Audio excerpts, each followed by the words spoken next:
Hello, welcome back to Shakesyear. We are working on Henry VI Part 3, and today we get to hear from Richard, Duke of York in Act 1, Scene 4.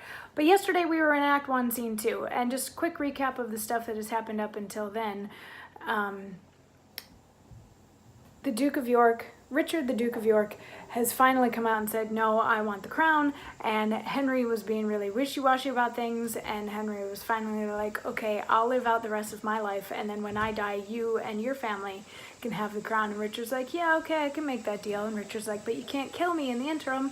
And he's like, okay, that's fine, and he leaves, and then the Queen Margaret comes in, and she's like, how on earth could you disinherit our son like that? What are you, crazy?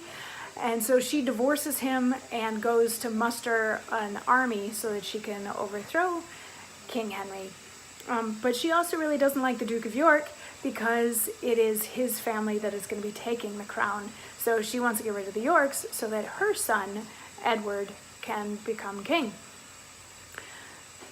So yesterday we were on the Yorkist side of things, and we got to see York with his sons, Richard and Edward, and they're talking about things, and Richard's like, come on, Dad, you don't have to keep your promises. That wasn't even a real promise. And the Duke of York is like, no, I'm going to keep my word, but I'm going to sit over here and secretly plot how I'm going to get the throne anyway without actually killing the king. But, yeah, so stuff.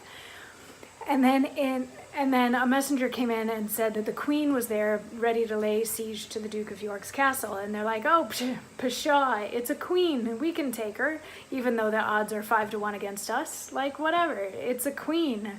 How strong can her army even be? So then in Act 1, Scene 3, we find young Clifford, who is just known as Clifford because his dad has been killed by the Duke of York. We find young Clifford walking around, and he runs into Rutledge, who happens to be the Earl of Rutledge, who happens to be the youngest son of the Duke of York. And he's actually still a kid. Like, he's with his tutor at the time learning stuff when Clifford comes in, and the tutor is dragged away kicking and screaming, and then Clifford's like, I'm gonna kill you. And Rutland said, but I'm just a kid and I never did anything wrong to you. And Clifford's like, yeah, but I swore to kill all Yorks. So it's kind of a terrifying scene to watch Clifford like murder this young boy that's pleading for his life because Clifford wants vengeance on the Duke of York. So it's kind of disturbing, and it's going to be a central thing that happens later. And in a weird way, I'm kind of glad there's not a monologue in that scene. But anyway, there isn't a monologue in that scene. So after we've just seen Clifford kill Rutland, he goes off to continue fighting. And then Act 1, Scene 4 kicks off. We're on a battlefield, and we see the Duke of York, and he kicks off the scene saying, the army of the Queen hath got the field. My uncles both are slain in rescuing me, and all my followers to the eager foe turn back and fly, like ships before the wind, or lambs pursued by hunger-starved wolves. My sons, God knows what hath bechanced them. But this I know, they have demeaned themselves like men born to renown by life or death.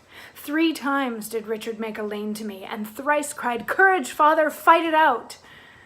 And full as oft came Edward to my side, with purple falchion painted to the hilt in blood of those that had encountered him. And when the hardest warriors did retire, Richard cried, charge, and give no foot of ground. And cried, a crown, or else a glorious tomb, a scepter, or an earthly sepulchre. With this we charged again, but alas, we budged again, as I have seen a swan with bootless labor swim against the tide and spend her strength with overmatching waves. And then there's the harp sound. Ah, hark! The fatal followers do pursue, and I am faint and cannot fly their fury. And were I strong, I would not shun their fury. The sands are numbered that makes up my life. Here must I stay, and here my life must end. And then the Queen and Clifford and Northumberland and Prince Edward and a bunch of soldiers come in. Come, bloody Clifford, rough Northumberland. I dare your quenchless fury to more rage. I am your butt, and I abide your shot. So there's a lot going on in that monologue. There's a lot going on. We find out that the Queen is actually winning against, the Queen's army is winning against the Duke's army. We find that the Duke's sons, Edward and Richard, Edward is older than Richard, are both really good fighters, and they rallied the troops to try one more time to win, but the Queen's army was too strong for them. We know that the Duke of York is really tired. He thinks that he's getting to the end of the fight that he has left in him, until the Queen and Clifford and Northumberland and Prince Edward and a bunch of soldiers come in, and he's like, all right, come on, bring it, what's your worst? And they start kind of sort of roughing him up, and there's a lot of back and forth talk and smack talk, and we'll take you down, and you couldn't kill a spider with a fly swatter, and all that kind of smack talk back and forth, until finally they start to lay hands on the Duke of York. Instead of just taking him prisoner, they start to actually physically get in on him. And the Queen is like, no, I've got 1,000,001 reasons why I don't want him killed right now. So Northumberland like parts everybody, and they're like, okay, so what do you want us to do with him? And she replies tomorrow in a very, very long monologue. So I will see you then for that. Mwah.